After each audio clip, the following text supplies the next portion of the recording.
સાહસ, સુંદરતા અને ઇતિહાસનો અનોખો સંગમ. આ છે દુર્ગભંડાર ફોર્ટ.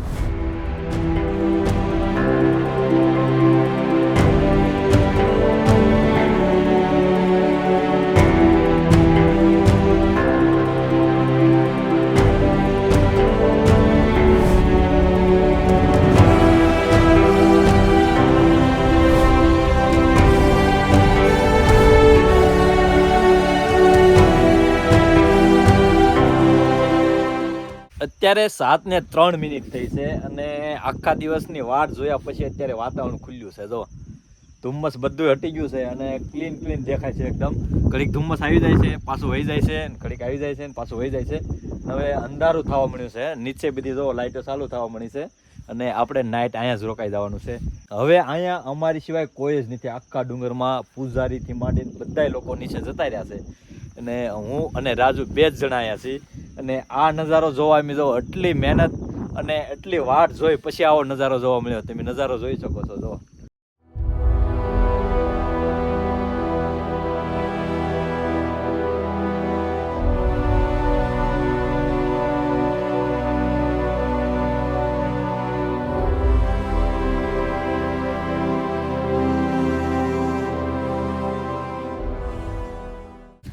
અને હવે અંધારું થવા મળ્યું છે તો અમારી પાસે ટેન્ટ છે તો હવે કઈ રહેવા માટેની કાંઈક સગવડ કરવી પડશે. અમારું ટેન્ટ જો અહીંયા લાગી ગયું છે અને એકદમ અંધારું થઈ ગયું છે અને હવે બહાર રહેવાય એવું પણ નથી. ઠંડી પણ લાગે છે અને જનાવરની બીક પણ છે. તો રાજુ ચાલ અંદર વહી ચાલ, અંદર બેસીને આપણે વાતો કરીએ. જેમ તેમ ટેન્ટ તો લગાવી દીધું છે અને ટેન્ટ એવી જગ્યાએ લાગ્યું છે કે નીચે ભીનું છે, એકદમ ગારા જેવું છે. એટલે ટેન્ટ ભીનું થઈ જાય અને નીચેથી પાણી ઉપર આવવા મળ્યું છે. તો નીચે તો ટાઢું લાગે છે. એક તમે જાજુ બધું ઓઢવાનું કઈ લાવ્યા નથી તો ઠંડી પણ લાગશે. મેન તો કે રાતે દીપડાનો ડર છે. તો ઘણા લોકો એમને કીધું હતું કે રાતે દીપડા આવી જાય એટલે તમે રાત ન રોકાતા, છતાં પણ અમે અહીંયા રોકાણા છીએ. અને બીજો પ્રોબ્લેમ એ કે વાંદરા બહુ ઝાઝા છે અને વાંદરાને ખબર પડી જાય છે ને કે અમારી પાસે આવો બધો નાસ્તો છે તો આ ટેન્ટ પણ ફાડી નાખશે. તો આવા ઘણી બધી મુશ્કેલીનો પ્રોબ્લેમ છે, છતાં પણ અમે નાઇટ રોકાણા છીએ. હવે નાઇટમાં શું થાય તો રામ જાણે અને આ બાજુમાં બેઠેલા શિવજી જાણે. તો મહાદેવનું નામ લઈને સુઈ જવાનું છે અને ઊંઘ આવી જાય તો ઠીક, બાકી અમારું ભોજન પણ થઈ જાય. અત્યારે અમે ભોજન કર્યું છીએ પણ ક્યારે અમારું ભોજન થઈ જાય એ પણ નક્કી નથી. છતાં પણ અમે રોકાણા છીએ કારણ કે અહીંયા આજુબાજુ કોઈ છે જ નહીં, અહીંયા કોઈ રોકાતું જ નથી. અમે 2 જ એવા છીએ કે અહીંયા રોકાણા છે. બાકી અહીંથી પૂજારીથી માંડીને બધા લોકો નીચે જતા રહેશે. જો હોવાની તૈયારી થઈ ગઈ છે અને એક આપણી પાસે ચાદર છે આ અને સ્લીપિંગ બેગ છે. તો અહીંયા તો બહુ કામમાં આવવાનું છે. અહીંયા તો પૈસા વસૂલ થઈ ગયા. રેનકોટ નથી કાઢ્યો, રેનકોટ પહેરી રાખ્યો છે કારણ કે ઠંડી ન લાગે એટલે રેનકોટ કાઢવાનું નથી, રેનકોટ પહેરીને હોવાનું છે. તમે કોઈને રેનકોટ પહેરીને હોતા નહીં જોયો હોય પણ હું રેનકોટ પહેરીને હોવાનો છું કારણ કે ઠંડી બહુ લાગે છે. એટલે જે પણ આ આધાર આપે તો સ્લીપિંગ બેગ છે તો સ્લીપિંગ બેગમાં સુઈ જઈ અને સવારમાં સુંદર મજાના નજારા સાથે મળશું. ચાલો, ગુડ નાઇટ. 6:30 વાગ્યા છે અને અંજવાળું થઈ ગયું છે. અત્યારે પણ ધુમ્મસ છે વધારે એટલે એટલું બધું ખાસ કાંઈ દેખાતું નથી.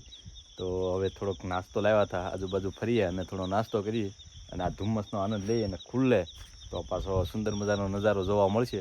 ધુમ્મસ એકદમ ઓછું થઈ ગયું છે, તમે જોઈ શકો છો. અહીંથી નજારો સરસ મજાનો નજારો છે અને સવારના 7 વાગ્યા છે. જો કેવો સરસ મજાનો નજારો છે અને આ બાજુ જે ધુમ્મસ છે, વાદળા એકદમ પહાડની ઉપરથી જાય છે. તો આખી રાત રોકાણા એનો જો આ ફાયદો મળ્યો.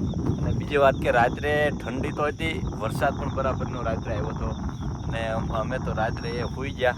નીંદર આવી જ એવી તેવી ખૂદતું હતું, ઠંડુ લાગતું હતું, છતાં પણ એમના સૂતા રહ્યા અને સવારે 5:30 જાગ્યા એટલે થોડું અંધારું હતું અને પછી બધું બેગ પેક કરી દીધું અને બહાર આવ્યા ત્યાં જોવો થોડુંક ધુમ્મસ હટી ગયું છે અને અત્યારે આવો નજારો જોવા મળે છે.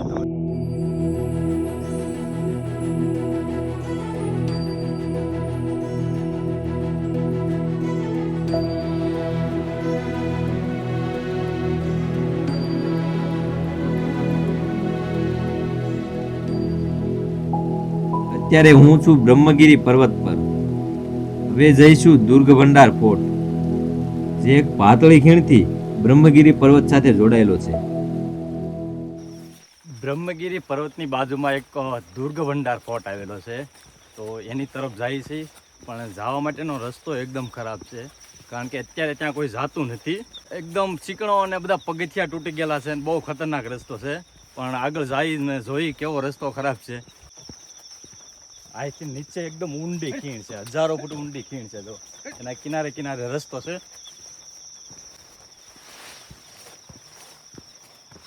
સામે ડુંગર જોઈ શકો છો ને, જો ઓલું પહાડ દેખાય છે એકદમ ઊંચું ખીણ જેવું, એ દુર્ગભંડાર ફોર્ટ છે. ત્યાં જવાનો રસ્તો જો આ રીતની કેડી છે.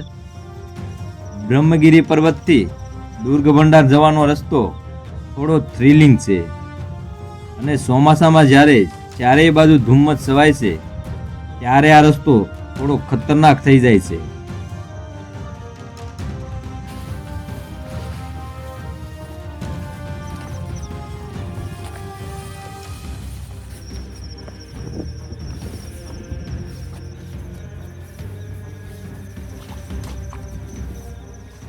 આગળનો રસ્તો જો આ રીતના પગથિયા છે અને તમે જોઈ શકો બે બાજુ ઊંચી ખીણ કાપીને વચ્ચે પગથિયા બનાવ્યા છે.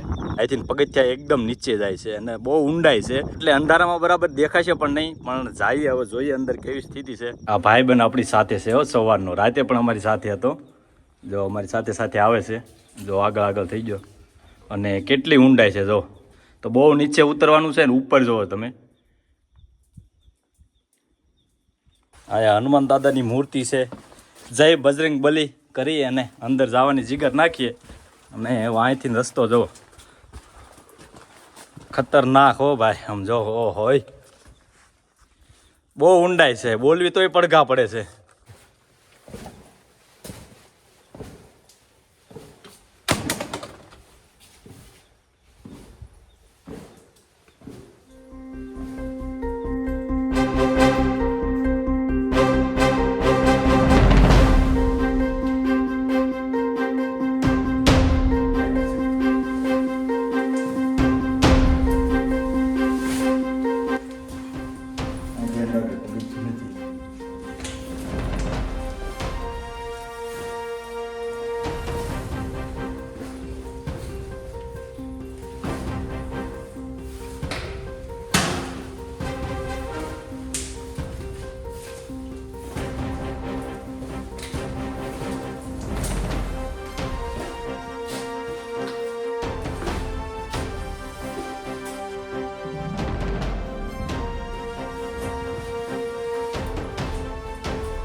જો આ રીતના ગુફા ટાઈપનો દરવાજો છે અને અહીંથી બહાર નીકળ્યા અને અહીંથી આગળ જવાનું છે ને જોઈએ આગળ શું છે.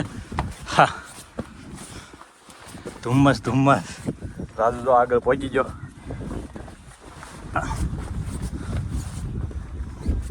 અહીંથી એકદમ ઊંડી ખીણ છે તો, અને પવન પણ એટલો છે કે નીચે પડી જવાય એવું છે અહીંથી. અને હજી અહીંથી આપણે આગળ જવાનું છે અને ધુમ્મસને લીધે કાંઈ દેખાતું નથી.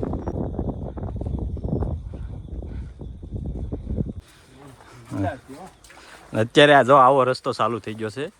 આ કેડી છે અને બંને બાજુ થોડા થોડા પથ્થર છે, બાકી તો બહુ ઊંડી ખીણ છે. જો આ બાજુ પણ ખીણ છે અને આ પહેલી બાજુ પણ ખીણ છે અને વચ્ચે આ રીતની એક કેડી છે.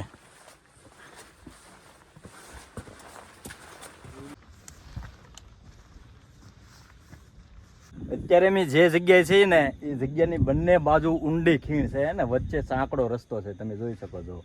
બાકી બંને બાજુ લગભગ 500 થી 1000 ફૂટ ઊંડી ખાય છે. તો આ રસ્તે થઈને તમે દુર્ગભંડાર ફોર્ટ જઈ શકો છો અને અહીંથી તમે ઉપર પગથિયા છે એકદમ, અને ત્યાંથી ઉપર જઈ શકો છો. ધુમ્મસ હટવાની મેં ઘણી વાટ જોઈ, લગભગ અડધો કલાક એક બેઠા, ત્યારે બધું ધુમ્મસ આમ ખુલ્યું અને પછી જે સુંદર મજાનો નજારો જોવા મળ્યો અને આ ડ્રોન શોટ મજા આવી ગઈ.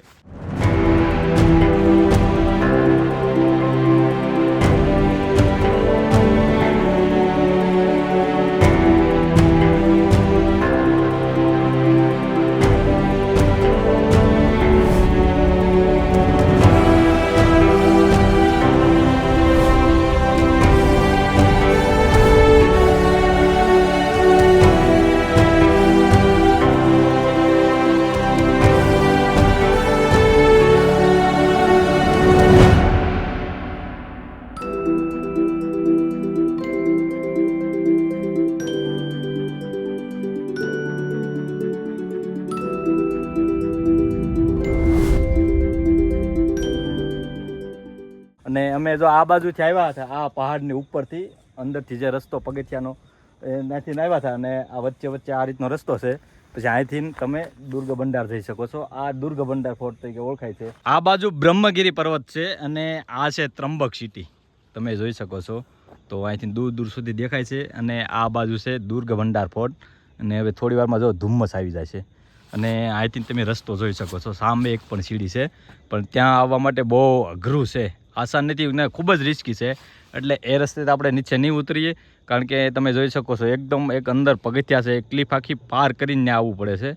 તો આપણે જવા માટે આ પાછું બ્રહ્મગીરી પર્વત ઉપરથી નીચે ઉતરવું પડશે.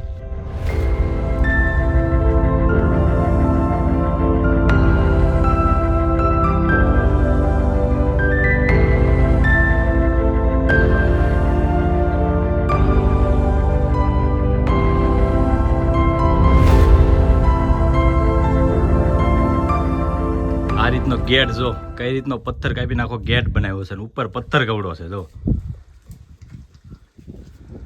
તો આ રીતનો મોટો પથ્થર આખી ભેખડ છે, અને આની અંદરથી આ પથ્થર કાપીને ગેટ બનાવ્યો છે, અને અંદર દાદરા છે ઉપર જવા માટેનો રસ્તો.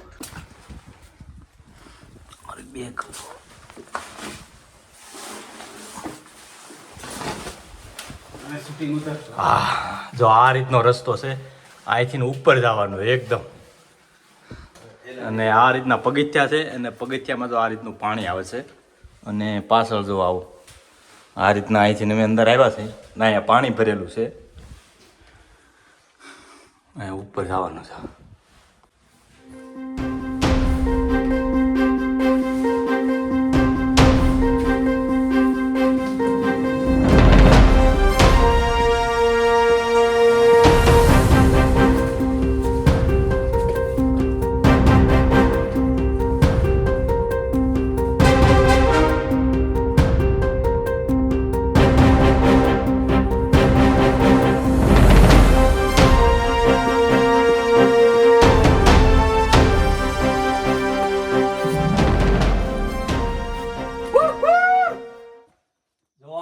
પાર કરીને ઉપર આવ્યા છે, અને રસ્તો ભાઈ ખતરનાક.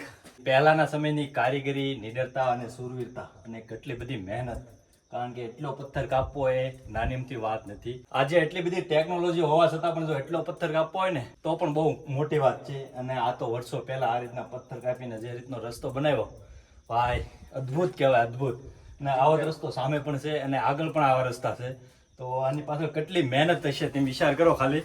અને મહેનત સાથે સાથે કારીગરી અને કેટલી નિડરતા, કારણ કે એટલી હાઈટ ઉપર છે આ બધું કટિંગ કરવું ને એટલી આસાન વાત નથી.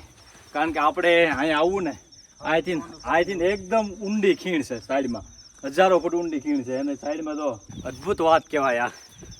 તો હવે હું પણ થાકી ગયો છું, હવે થોડા થોડા આપણે આગળ જઈશું.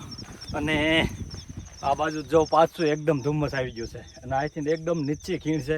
અહીંથી નીચે ગયા ને તો લાશ પણ ન મળે, એટલો ખતરનાક રસ્તો છે. અને ધુમ્મસને લીધે નીચેનું હવે દેખાતું નથી, અને ધુમ્મસ તો બહુ વધી ગયું છે.